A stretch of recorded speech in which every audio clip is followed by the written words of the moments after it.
The Tale of Genji by Murasaki Shikibu. Introduction. The Tale of Genji was written about 1,000 years ago in Japan, but anyone can read it today. The notes are useful, but not required. So great a classic, written in an ancient language about a vanished world, has been studied intensively, but its characters, thoughts, and feelings remain as fresh as ever. If Genji contains digressions, parallel plots, stories within stories, and shifts of view, so do many other long novels. Some readers feel the tale is not really a narrative, but a series of more or less independent stories. But that is not an unfamiliar phenomenon either, since novels published as newspapers, serials often came in more or less self-contained installments or sequences of installments. In any other case, others find it in greater unity in design. Many extended novels, like Genji, treat the history of a family from differing standpoints, revealing secrets that the reader wins shares while they remain unknown to a certain of the characters. Other aspects of Genji may recall folktale or legend, tragedy or opera. It is true that the 19th century English novels do not prepare the reader for a heroine, Murasaki, who dies two-thirds of the way through, for a hero, Genji, who dies a little later, between chapters, or for a closing chapter that ties up no loose ends. These things and others, such as the possibility of multiple marriage enjoyed by the men, certainly set the tale apart from the more familiar works. This also makes it particularly intriguing. The last third of the tale, after Genji's death, puts new characters on stage in a new kind of setting. Starting out like an uncertain epilogue, this section soon takes on life of its own, and the darkness and imperfection of its world serves to heighten the brilliance of Genji's. The failings that seemed so striking when they were Genji's pale beside the blunders and the folly of those who succeeded, and his remembered stature only grows. Nostalgia for his time builds, and against the troubles of characters in the late chapters seem both faded and pitiable. These tales achieves this effect by making the characters and the settings throughout seem so real. The narrative is not expansively descriptive, but the telling touches it provided are just those that nourish a living image in the mind. Many people over the centuries have taken it for a record of life itself in its own time. The experience of reading it resembles that of looking through a small but very clear window into a complete and spacious world. In its richness and variety, the tale of Genji rewards not only reading, but rereading. Greater familiarity with it reveals new depths. The reader's first glimpse of Murasaki is then no longer one of an unknown girl with a story that may be over in a few pages, but of a great woman seen in childhood as Genji himself saw her. The springs of later success and failure become clear, and so too the early movements of passion. Rereading may also heighten an awareness of the more profoundly unusual aspects of the work. Most of the tale is quite understandable as the working out of a familiar human emotions, but in the long run, the undercurrents that shape lives can be seen deeper and more powerful, if less personal, than the commonplaces of ambition, love, resentment, and pride. The tale's repeated references to karma or destiny and the supernatural then take on a new meaning. The stature of the work. The Tale of Genji must be the oldest novel still widely recognized today as a masterpiece. Its author was a woman whose work ranks in Japanese literature and the culture as the Homeric epics. The works of Shakespeare and Proust's Remembrance of Things Past do elsewhere. Within a few decades of its completion in the early 11th century, it was deemed a classic, and writings of it multiple occasions over the centuries. The great poet Fujiwara no Shunzei even declared study of it to be indispensable for anyone who would compose poetry, and his words were long remembered. The tale's popularity also made motifs from it perennially prominent in Japanese paintings. In modern times, scholarly and popular publications of Genji are still accumulating rapidly. Four major 12th century writers translated it into modern Japanese, one of them 3 times, and many others too. have done modern translations. Scholars build careers on it. Genji is not just a book, but a cultural phenomenon. It has been turned into movies, plays, dance, modern novels, kabuki, comic books, musical theater, and opera. A scene from it appears on a current banknote. Arthur Waley's pioneering translation, followed by Edward Seidenstecker's, have made it famous in English, and there are also complete translations from the original into German, French, Russian, Chinese, and Korean. Others into Czech, Finnish, and Italian are underway. This new English version joins distinguished and growing company, which is, as it should be, for such a great classic. A short summary of the tale. A major ambition of ranking gentlemen in the world of the tale of Genji, the court in the imperial city that is now Kyoto, was to present a daughter to the emperor or to the heir apparent. For this reason, the emperor normally had a range of recognized relationships with women, less because of his sexual acquisitiveness on his part, than because he was required to make his prestige relatively widely accessible to the members of upper aristocracy. Below his single empress, he had several consorts, and lower still, a certain number of intimates. His mistress of staff, in theory a palace official, easily could also be in practice a junior wife. These imperial women were not equal. An empress was normally appointed from among the consorts, but by no means did all of the consorts have any realistic hope of such success, and the intimates had none at all. Their birth rank was too low, and they lacked the necessary weight of political support. Genji, the hero of the tale, is an emperor's son by an intimate who has lost her father and so has no support of any kind beyond the emperor's personal devotion to her. It is not enough. The emperor longs to appoint Genji heir apparent over his firstborn, who is the son of a consort, but he knows that the court would never stand for it. He therefore decides to remove Genji entirely from the imperial family by giving him a surname, so that he can serve the realm of commoner and senior government official. The name he receives, Minamoto, was first conferred on his historical emperor's son in 814, and so has appropriate associations. When the boy receives it from his father, he becomes a Genji, that is to say, a bearer of the Minamoto. This device allows him to belong to both realms, the imperial and the common, and so gives him maximum scope as a character. Some contemporary readers insist that the tale of Genji is less about Genji himself than about the women in it, their feelings, their experiences, their fates. However, it is to Genji that the narrative returns again and again during his life. He is, so to speak, its home. That is why this summary will follow his story, passing over in silence along the way a great many characters and scenes. It is meant neither to exaggerate Genji's importance nor to replace a reading of the tale, merely to orient someone who is about to start the book. At the end of chapter 1, Genji is married to the daughter of a particularly powerful courtier. No one consults him on the matter, and in fact he is too young for the marriage to affect him very much. His wife, known to readers as Aoi, continues to live at her father's, which was normal, while he remains in residence of the imperial palace. His mother died too soon after his birth for him to have known her, but he hears that his father's future empress, Fujitsubo, resembles her closely, and in its early adolescence he comes to adore her. In time he will secretly make love to Fujitsubo, and their son will succeed the throne. Still, Fujitsubo is rarely beyond his reach, and he longs for someone who can be his alone.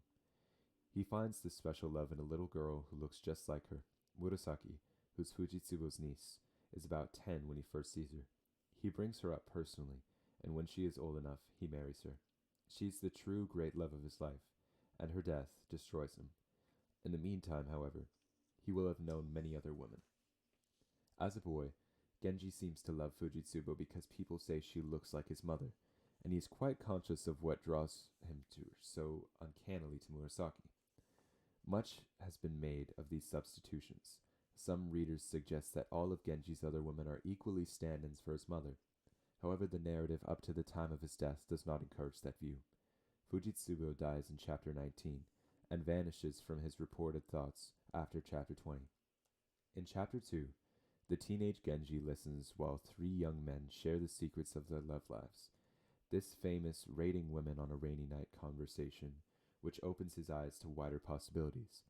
Later in the same chapter, he goes exploring, and in several succeeding ones, he begins more affairs. This behavior has led to his being called a playboy, a profligate, or worse. However, several of these chapters are extremely amusing, and the author may have only used him to present the varieties of a youthful lover's folly in a series of brilliant episodes, ranging from tragic obsession to utter hilarious disaster. Moreover, the narrator insists several times that Genji never forgot any women he had once known, and the tale bears this out. Genji, the lover, is devastatingly handsome, charming, and eloquent, and he seems to enjoy that throughout his life. He has absolutely unlimited material means. As a very young man, he naturally has little weight or responsibility in the world at large, but increasingly age and rank, as well as his extraordinary natural gifts, soon begins to make him a greater political force, hence to stiffen political opposition against him. Being Genji, always out for adventure, he cannot resist making love to one of the daughters of his chief political enemy, and disaster strikes when the gentleman finds him in bed with her. Unfortunately, the gold older sister is not only powerful but evil-tempered. In her outrage, she sets out immediately to destroy Genji, and he has to retreat into self-exile. He goes to Suma, a stretch of shore on the inland sea that is now within the city limits of Kobe, and since he is in disgrace, he must leave Murasaki behind. The narrative dwells at length on the poignancy of his suffering as he languishes in the wilds. Then a great storm threatens his very life. He has strange dreams of his late father and of supernatural beings. As soon as the storm begins to subside, an eccentric and wealthy gentleman arrives by boat to invite him to be his guests a little farther along the shore, at a place called Akashi. Genji accepts. At Akashi, Genji comes to know the gentleman's daughter, who is pregnant when at least he is called back to the city. He has already a son by his first wife who died some years ago, and of course there is always his secret son by Fujitsubo, the future Emperor Reize. The new child, his last, is a girl, and in time, after Reize's long reign, she will be the empress.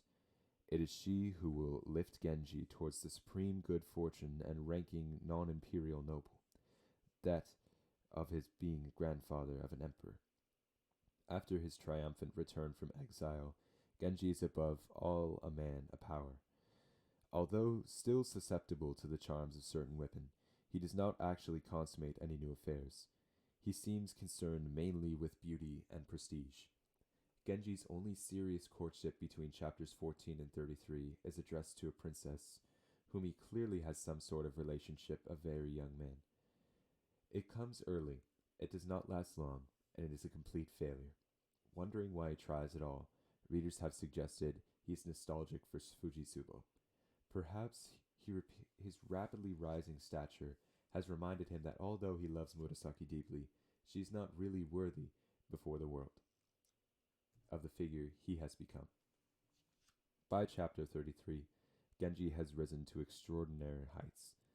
He has built a magnificent complex of 4 interconnected mansions, each linked with one of the 4 seasons and housing a lady important to him, on land that seems to have passed him from an extremely distinguished lover.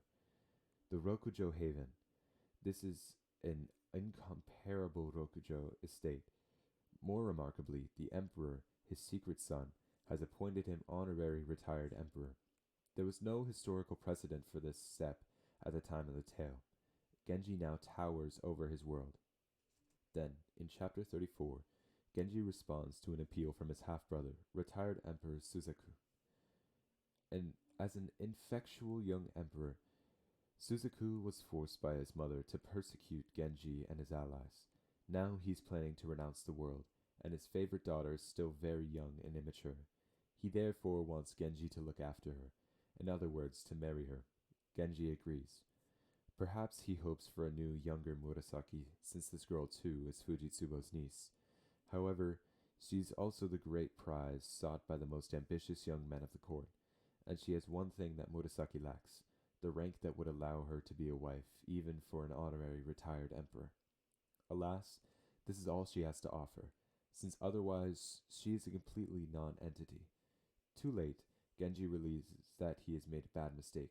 Even he cannot afford to slight retired Emperor Suzaku's daughter. But when Murasaki becomes ill, he abandons her nonetheless for weeks on end to look after Murasaki. In time, this causes a new disaster. A young man steals into Suzaku's daughter while almost all her staff are away and makes love to her. Genji soon finds out and he is furious. To make matters worse, she is now pregnant, and due course she bears Kaoru, a boy wrongly assumed by the world to be Genji's son. The lover dies of guilt and shame soon after the birth. Suzaku's daughter will become a nun over Genji's strenuous objections.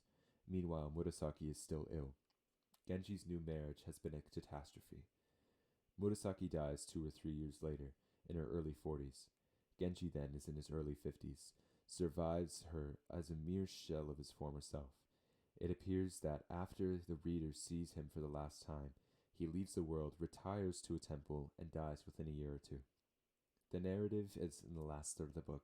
The last 13 chapters resumes after a gap about 8 years. Several major characters have disappeared from the scene. Chapters 42 to 44 are disjointed. But from chapter 45 on, this tale is all still a piece. Chapter 42 reintroduces a young man Kaoru and Genji's grandson Nio as the son of the daughter, born long ago at Akashi. Nio and Kaoru are fast friends, and from chapter 45 on they are rivals in love. After a bitter experience of the court life, a certain prince, a widower, has retired with his 2 granddaughters to Yuji. After a few hours' ride south of the city, there beside Yuji River, he has sought refuge in religion and the rumor of noble piety researches Kaoru, who also has a feel vaguely out of place in the world. In chapter 45, Kaoru begins visiting him and hears him at last, from an old woman there, the secret of his own birth. He also catches a glimpse of the prince's daughter and longs for the elder. In fact, rather wants them both, but nonetheless tells his friend Nio about them. And Nio begins to court the younger sister, soon as he manages to make love to her. This should commit Nio to Nakanokimi, but he can seldom actually make the trip to Yuji, and his prolonged absences now convince both sisters that he has only been toying with her. Oigimi becomes certain that she will suffer the same fate if she ever accepts Kaoru, and she decides that she no longer wishes to live. At the end of chapter 47, she starves herself to death, and Kaoru is heartbroken. In chapter 48, Nio moves to Nakanokimi, to his residence in the city. But in chapter 49, he's obligated by intense political and parental pressure to accept as his main wife a daughter of Genji's son, Yugiri, now the most powerful official at court. Kaoru remains in touch with Nakanokimi, and he now notices that she is much more like her sister than he realized. He begins to long for her after all, and his attentions arouse Nio's jealousy. To deflect them, Nakanokimi tells him about a half-sister of hers, a third unrecognized daughter of the prince. Readers now this young woman known as Ukifune. Ukifune, she says, looks extraordinarily like Onigimi, and the resemblance indeed stuns Kaoru when he sees her. Henceforth, he resolves to pursue Ukifune. Unfortunately, when Ukifune comes to spend a few days with Nakanokimi, Nio discovers her too. Immediately after that, Kaoru consummates his union with Ukifune and moves her secretly to the now empty house at Yuji, but Nio still manages to track her down and make love to her himself. Ukifune is now caught between the two. Kaoru is far greater lord than she could normally expect to marry, even as a junior wife, and her mother is in all favor of him, but Nio excites her much more. Kaoru, who has been building a house for her in the city, announces the date he will come and fetch her, and the tension mounts as Nio plans to spirit away first. Unable to choose between them, Ukifune decides to drown herself in the Uji River. As chapter 52 begins, she has disappeared. No body is found, and to keep up appearances, the household arranges a quick, false funeral. Kaoru and Nio mourn her. However, she is not drowned after all. Near the beginning of chapter 53, 2 monks find her, speechless and weeping, under a tree. They report their discovery to the master, a senior cleric, and the cleric's sister, a nun, looks after her tenderly. She finds that Ukifune is not in a normal state of consciousness, and that she is also suffering from total amnesia. Since the whole party has been only passing through Yuji on a pilgrimage, the sister takes her home to a place called Ono, where Ukifune's condition remains unchanged for 2 months until at least the cleric exorcises her. She then recovers some of her memory, but she keeps whatever she remembers to herself. Next, she convinces the cleric to ordain her as a nun. By the end of chapter 53, a year after Ukifune's supposed death, Kaoru has caught wind of her existence, and in chapter 54, he verifies who and where she is. Determined to see her again, he sends her a letter by her young half-brother, but she refuses either to acknowledge that the letter is for her or to recognize the boy. In the book's closing lines, the disappointed Kaoru wonders whether someone else has been keeping her hidden there for himself. This inconclusive ending troubles some readers, and it has been suggested that the author died or was otherwise obliged to leave the tale unfinished. However, the ambiguity may also be intentional. The author. Murasaki Shikibu was born about 973 into the middle-level aristocracy that supplied provincial governors. She belonged to the vast and, in some other branches, supremely powerful Fujiwara family, and has been given the name and when unrecorded, and Murasaki Shikibu is a nickname. Shikibu refers to a post once held by her father, while Murasaki is the name of the tale's fictional heroine. Her father, Fujiwara no Taimekoi, has served as a governor in the province of Harima, Echizen, and Ichigo, and was a scholar of Chinese. She married in 998 or 999 and was widowed in 1001. Her daughter, Katako, later known as Daini no Sanni, was probably born in 999 and may have died about 1080. In about 1006, Murasaki Shikibu was called to serve Empress Akiko, no doubt because of her talent for writing fiction. The last mentioning her dated is 1013, and she may have died the next year. Apart from the tale of Genji, she left diary fragments and a personal poetry collection which was probably compiled after her death. Nothing indicates exactly what Murasaki Shikibu began her tale or when she finished it, but her diary suggests that the work as it existed in 1007 or 1008 was hers, and she has begun recognized ever since the author of all 54 chapters. However, internal evidence suggests that these chapters were not all written in the present order. The tale of Genji continues much brilliant writing, but also leaves an impression of brilliant editing. Few readers or scholars have ever doubted Murasaki Shikibu's sole authorship, but the surviving evidence in favor of sole authorship is not that strong. The tales she mentioned in her diary is unlikely to have been the whole work, and she may have continued writing for years after that, perhaps with more or less long gaps, while her outlook shifted with advancing age and her intended audience changed as well.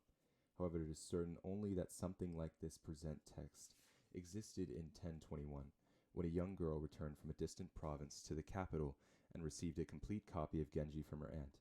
In mature years, the daughter of Takasue wrote an autobiographical memoir, which she described the joy of reading it. Her over 50 chapters suggest the present 54, and she mentions Ukifune, the heroine of the last 4. The evidence in favor of sole authorship is therefore suggestive, but incomplete. A 15th century scholar is the first person known to have suggested that Murasaki Shikibu's daughter, rather than Murasaki Shikibu herself, wrote the last third of the book. The idea seems to have been more or less forgotten until the poet Yosano Akiko proposed in a new guise. Akiko published 2 pioneering modern Japanese translations of Genji, and by the time she had finished the second, she believed that Murasaki Shikibu had written only chapters 1 to 33. She attributed chapters 34 to 54 to Murasaki Shikibu's daughter. Others have questioned the authorship from chapters 42 to 54, or of chapters 42 to 44, and recent computer analysis has turned up statistically significant discrepancies of style between 45 to 54, and the rest, as well as discrepancies among other earlier chapters. If Murasaki Shikibu was not the sole author, no known evidence actually points to her daughter. However, Dainai no Sami, a distinguished poet, is the only plausible identifiable candidate. Some person or persons could have added new chapters by 1021, as few people tried to do later on, and might have preferred for various reasons to remain anonymous and leave the credit to the tale's acknowledged originator. The question is unlikely ever to be settled. Manuscripts and texts. No manuscripts of the tale survives from anywhere near Murasaki Shikibu's time. The earliest known textual fragments appear and Genji Monogatari Emaki, an incomplete set of late 12th century illustrations. By the 13th century, the text was becoming corrupt, having been copied over and over again, and two scholars set out to independently to restore it. One was Minamoto no Mitsuyuki, whose work was completed in 1255 by his son Chikayuki. Since Mitsuyuki served as governor of the province of Kawachi, his recension is known as the Kawachikibo. The great poet and man of letters Fujiwara no Taika began a similar project about the same time. Taika wrote in his diary that his copy the disappearance in the 1190s, and that has therefore begun collecting and collating others. The work was completed in 1225. 4 chapters of his so-called Obo Yoshihon survive in his own hand, and his recension in later copies has been the standard since the 14th century. All accessible modern editions are based on the Obo Yoshihon line. This translation relies on authoritatively annotated ones, including 3 superb compendiums in Japanese classics: Shin Nihon Koten Zenshu, Nihon Koten Shusei, and Shin Nihon Koten Boku Takanai. There is also a group of manuscripts called Ehon, apart from the Kawachachihon or Yobayashihon lines. From the standpoint of non-specialists, especially the reader of a translation, there is no striking discrepancy between the Kawachachihon and Aboyashihon lines, but the study of the Bepon may yet yield insight as an earlier state of the text. The world of the tale. Something essential to remember when reading the tale of Genji is that no one in it is ever alone. A lord or lady lives surrounded by more or less large staff of women, and just outside, men. The notions of solitude and privacy did not exist. A lady slept within curtains, it is true, but they were only curtains, and any number of gentlewomen slept on the outside, just outside of them on the floor. When a lord went somewhere else secretly at night, he might take only 2 or 3 attendants with him.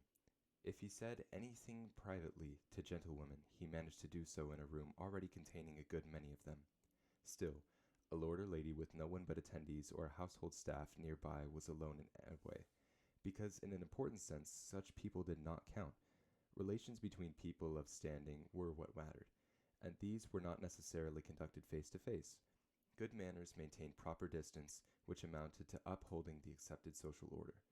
A messenger could not deliver even an oral message to a great lord in person. His words had to be relayed sometimes in more than one stage.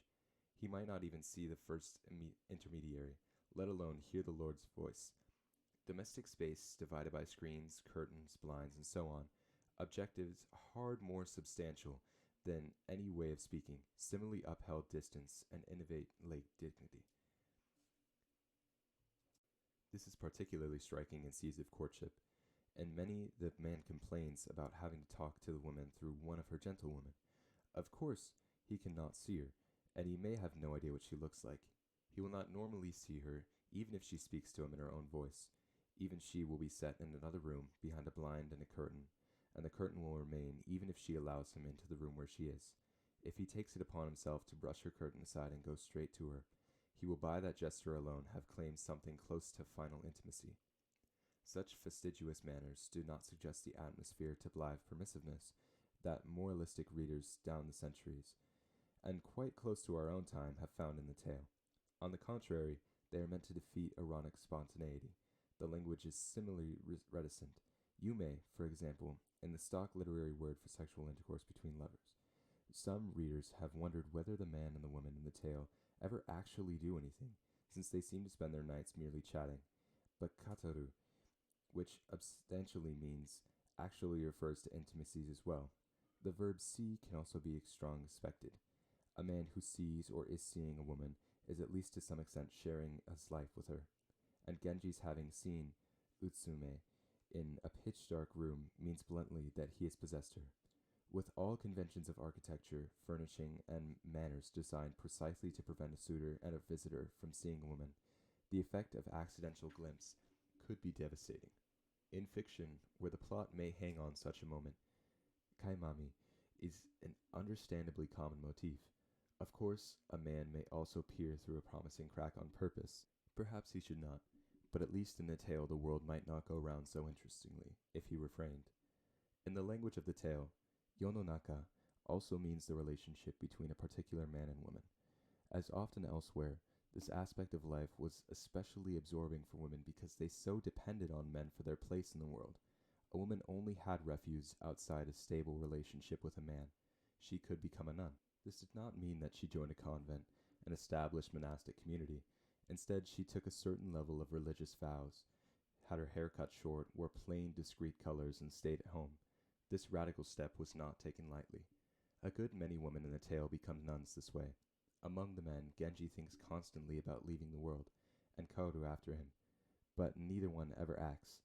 The only man who becomes a monk roughly comparable to the kind of nun just described in the eccentric Akashi novice, the only one who has him, self-fully ordained, is restricted Emperor Suzaku. Whatever their dreams of peace and piety, the men simply do not have the same incentive as the women.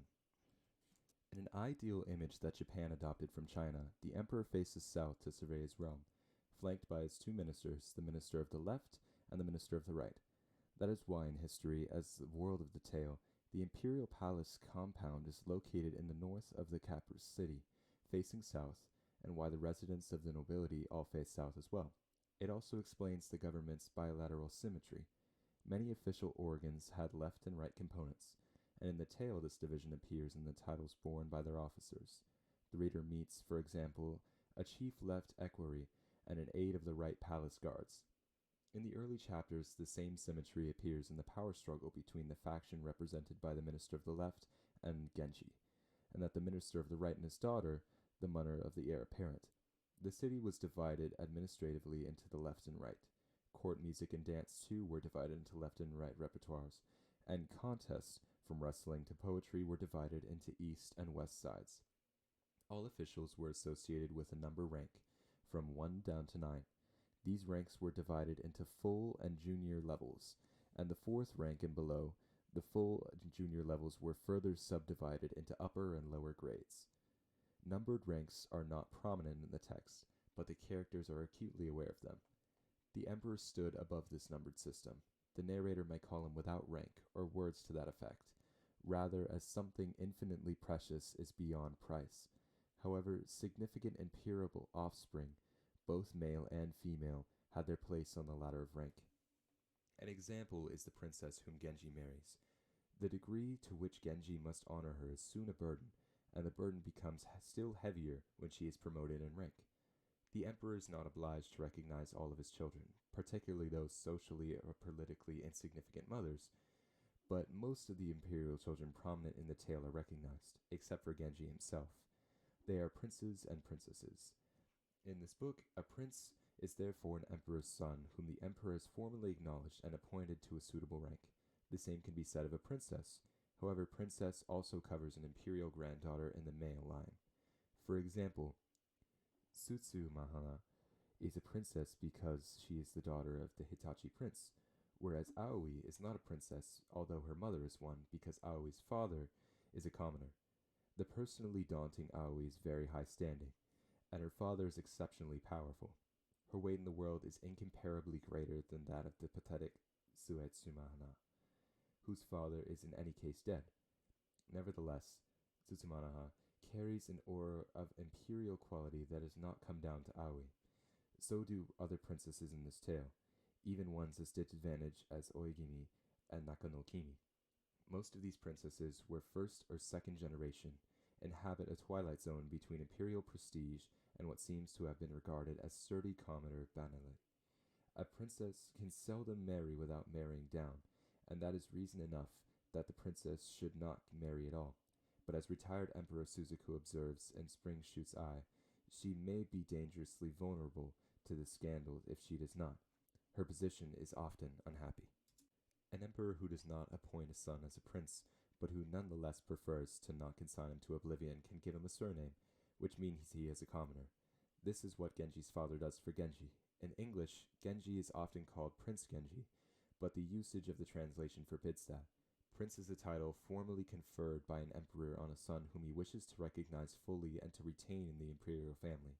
Before Genji is a surname, he is an imperial son whose station in life remains to be determined, and afterwards he is a commoner. The Buddhist hierarchy glimpsed in the tale also deserves a word.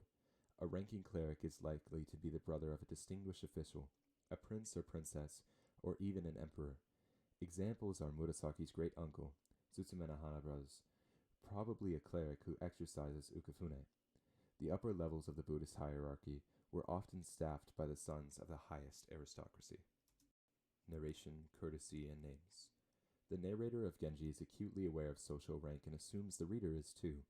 She seems to be a gentlewoman telling a tale to her mistress, and the way she refers to the characters in most cases is extremely discreet.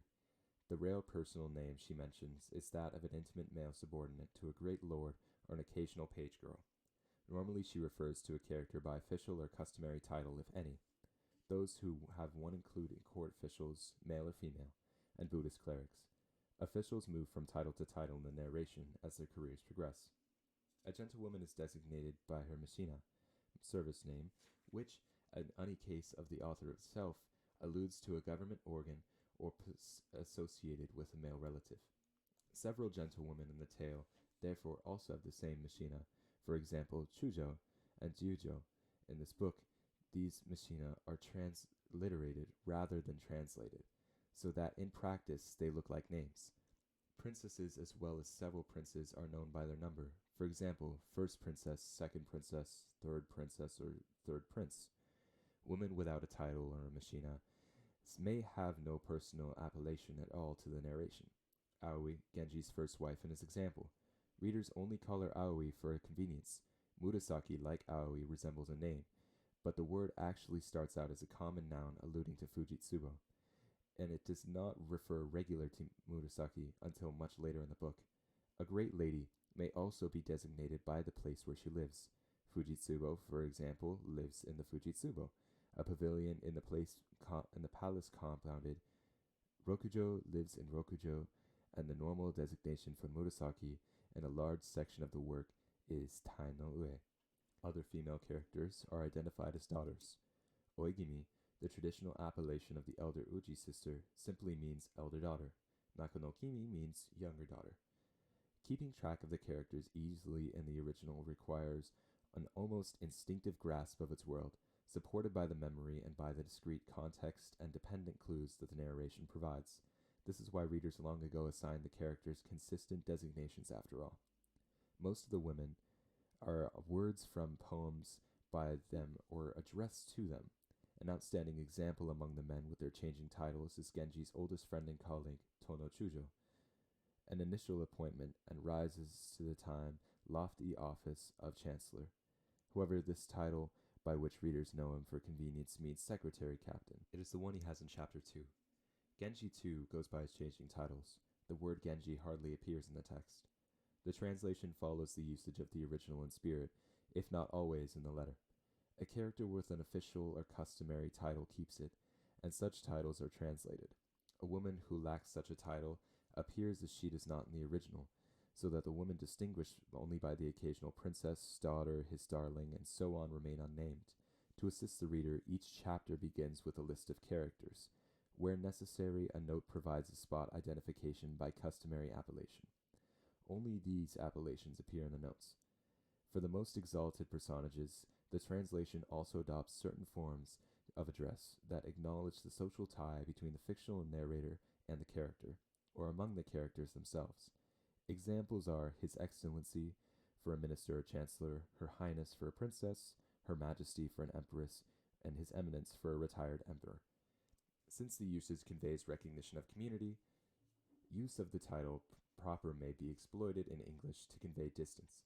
In the early chapters, the minister designates preferentially to the minister of the right, the political enemy of our side, whereas His Excellency is Genji's father-in-law, the minister of the left.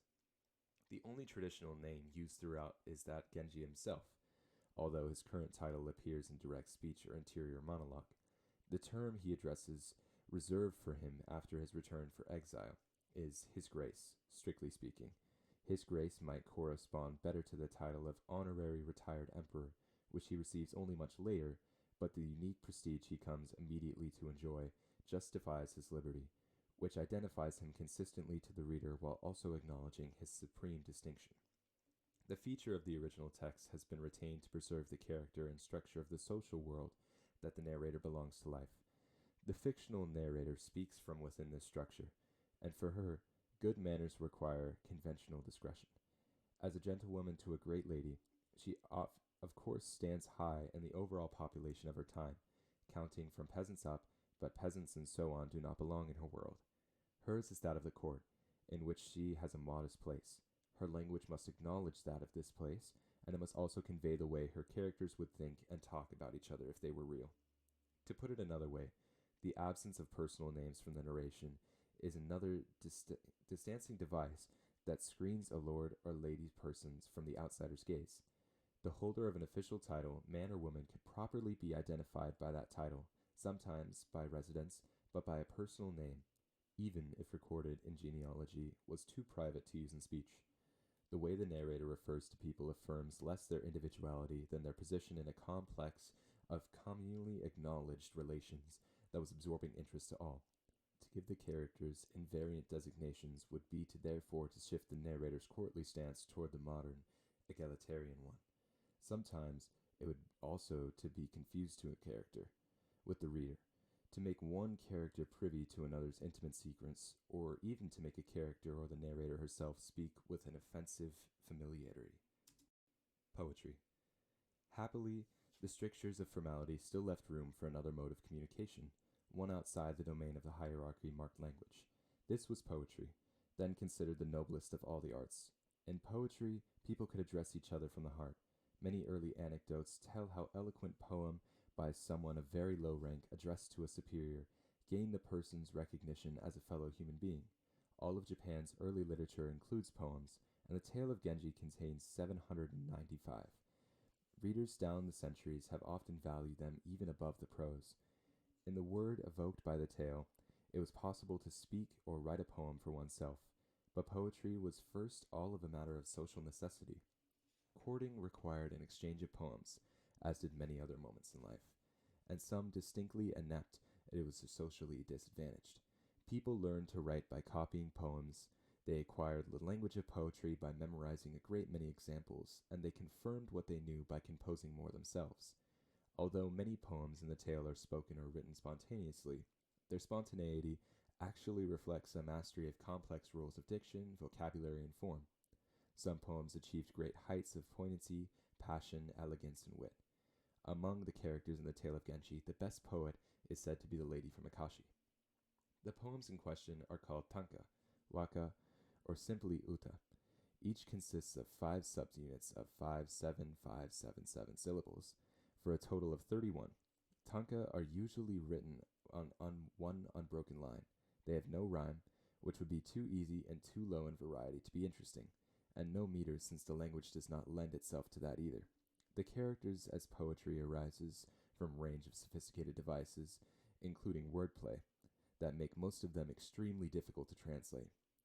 The poems in this book also follow the tanka's syllabic form, and are dived into 2 centered lines, one of 575 syllables and the other of 77.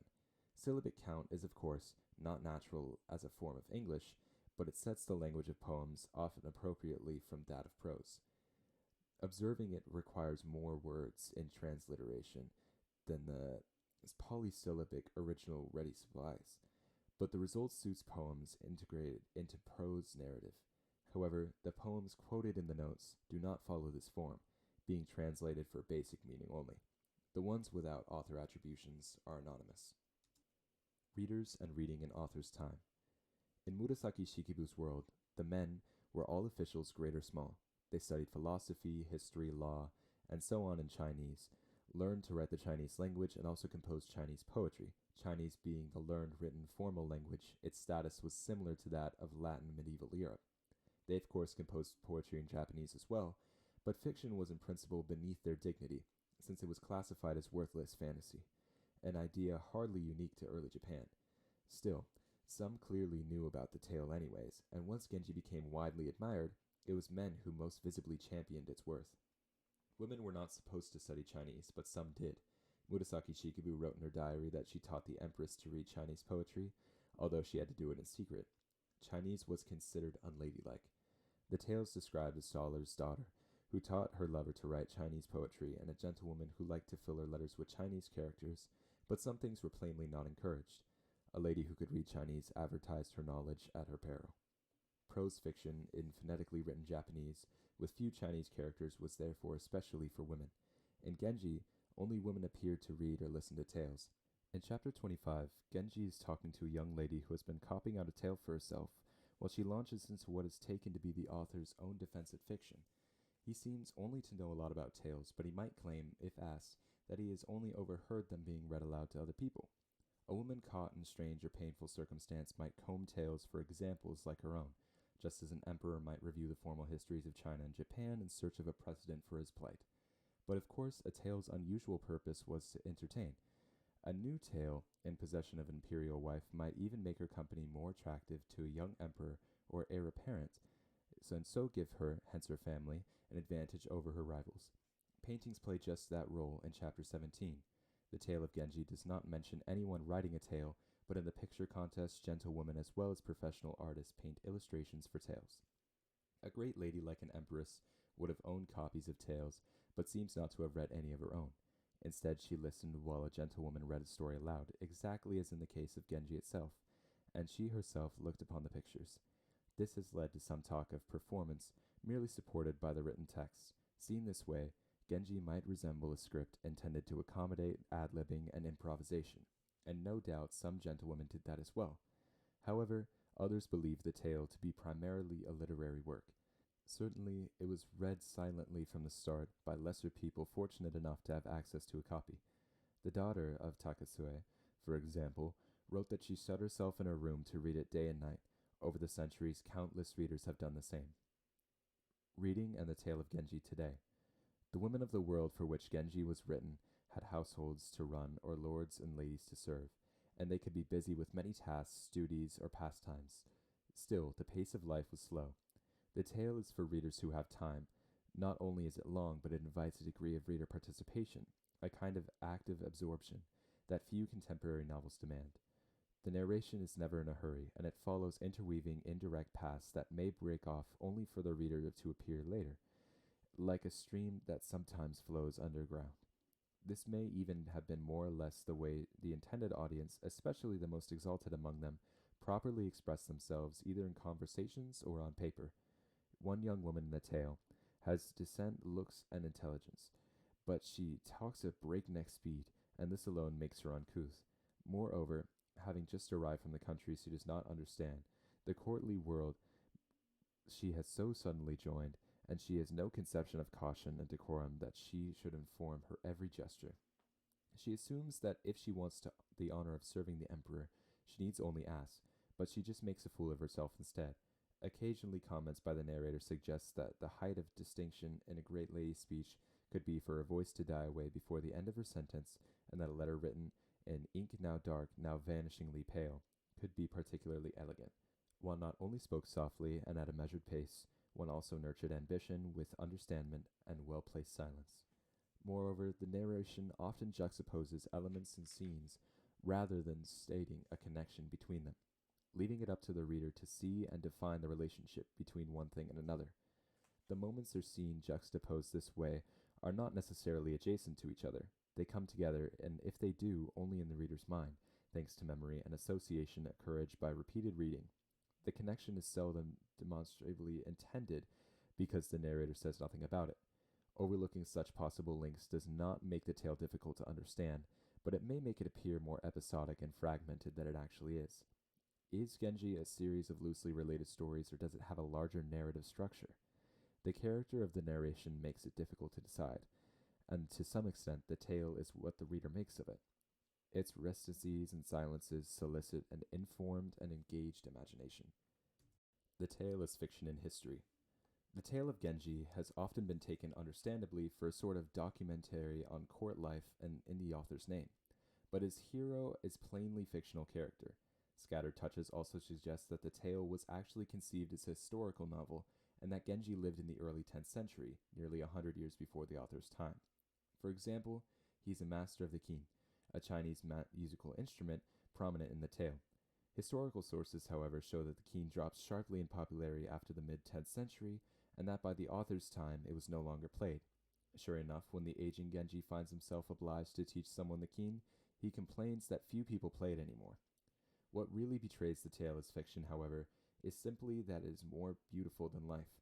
Not every moment or action in it is pleasing, and many are, of course, painful one way or another. Rather, the narration gives grace and harmony to things that might otherwise be too tedious or distressing to sustain the reader's interest. It, as though the author has painted an immensely long and accomplished picture scroll. The scroll accurately conveys countless details of daily life, depicts troubling scenes, and generally hints at humanity's more or less deplorable failings. However, it selects and composes these things into engaging sequences, at the close of some upsetting passages that the narrator actually observes that one would have wished to paint the scene. The narrator displays many visually brilliant scenes, and its careful attention to matters of costume is famous. However, the interest in beautiful tableaux and the dress does not prove, as some have assumed, that these nobles really spent all their time organizing visually perfect moments, any more than the incense blending in chapter 32 shows that they had little else to do but enjoy incense. If they had, and if they always succeeded as well when they tried as they do in the tale, such scenes would have been superfluous. The tale of Genji invokes a world in which many things, much of the time, are really and truly done for a change. Still, life's cruelties show clearly enough through the grace of color of form, the form of manners, words, and feelings, as well as other things. The author saw life very clearly. All this helps to make the tale more real than history. Its most celebrated characters live more vividly in the imagination than anyone who knows from the historical documents, and their lives, their sufferings, their disappointments, their failings, and their grace have remained a major legacy to the centuries that have passed since they were first conceived. Although invented, they are also immortal. Even Genji's Rokujo estate, lovingly reconstructed in drawings and models, is by far the most widely known example of domestic architecture of the time. That has never existed makes no difference at all. The language of Genji. The words in the tale of Genji are probably close to those spoken at court 10 centuries ago. The text considers an expository narration, direct speech, silent thought, occasional comments by the narrator, and poems, all in harmonious style that accommodates variations of tone and mood, according to the context of the character. When two high-ranking gentlemen discuss a delicate subject, their language conveys the tension between them, and when scholars speak, their jargon resembles a local dialect. The style of the tale is indisputably a great literary achievement, but it's also very difficult. Names are rare, and verbs are seldom and have stated subject. After 800 years of Genji scholarship, it is still possible to argue that this or that speech or action should be attributed to someone else. Moreover, the vocabulary is relatively restricted, and the available patterns of subordination relatively few.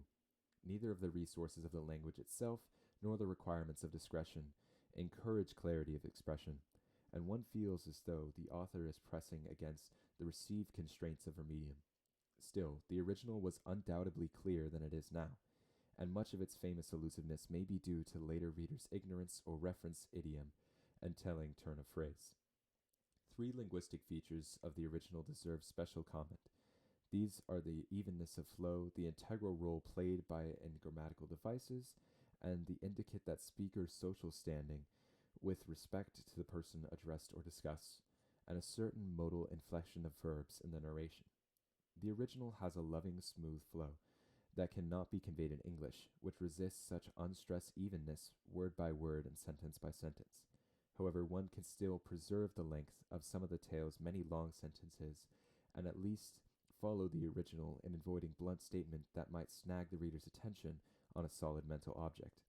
For example, the originals say that Genji decided on his act, his long-standing desire, rather than Genji finally decided to become a monk, and it will have a father wish to see his daughter advantageously settled, rather than have him eager to find a good husband. Polite and humble language may be the first issue mentioned when someone Japanese wonders how the tale can be translated into English at all.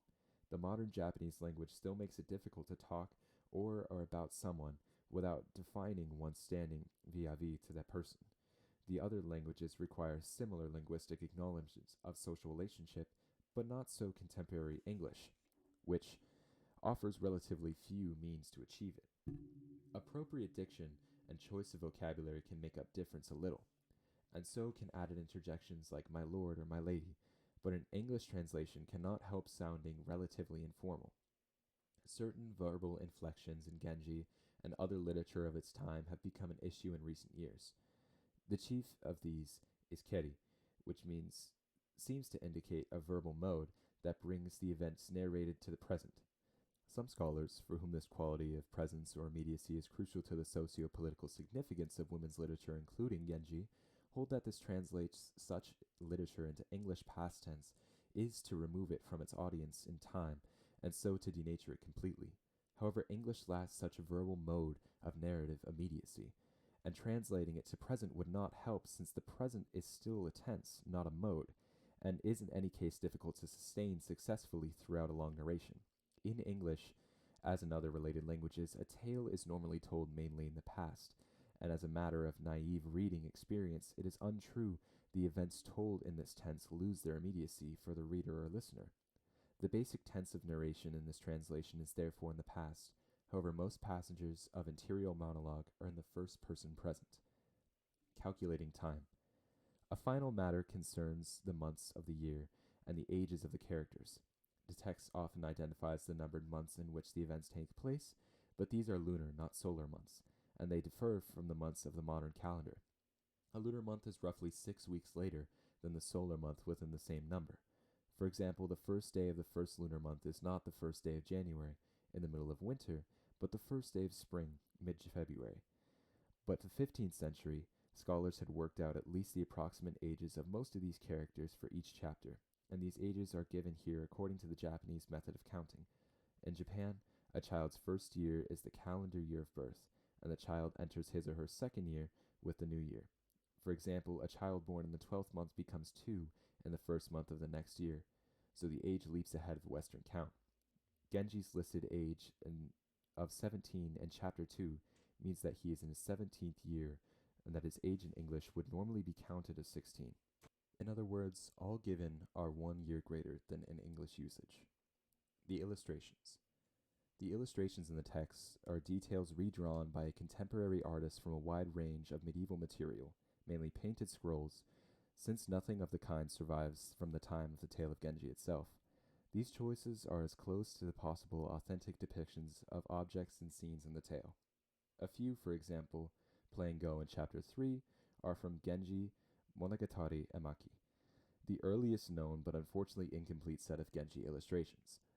Those interested in identifying the source of each picture should refer to the Shogakukan edition of the original text, which includes the name of the source in the caption.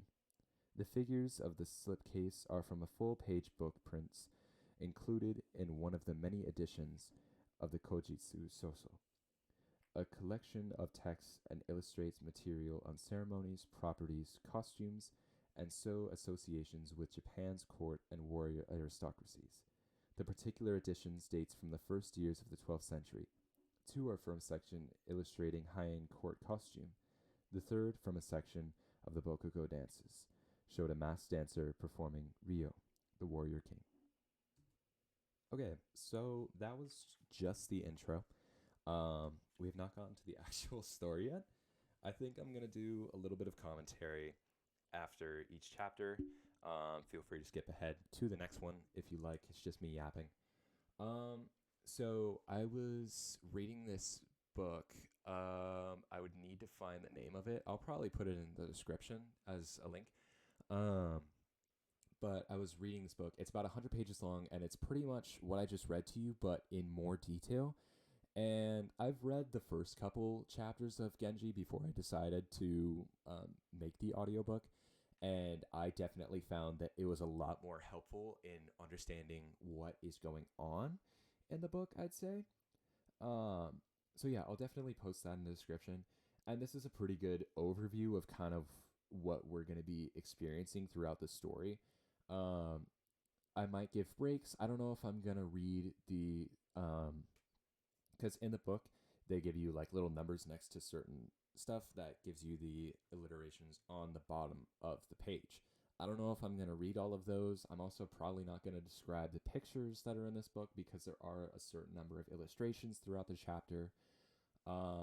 So just feel free to pause, like if you need, and when you see the number, to go down and read the alliteration at the bottom, just because I think that's a lot of swapping through the narrative.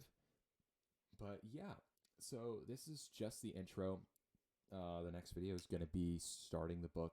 But thank you guys so much for listening. I appreciate it, and I will see you guys in the next one. Also, I looked at the recording time. 58 minutes. 58 minutes of just intro. That is genuinely nuts. But anyway, yeah, so this book is definitely going to be over a 30-hour read time. So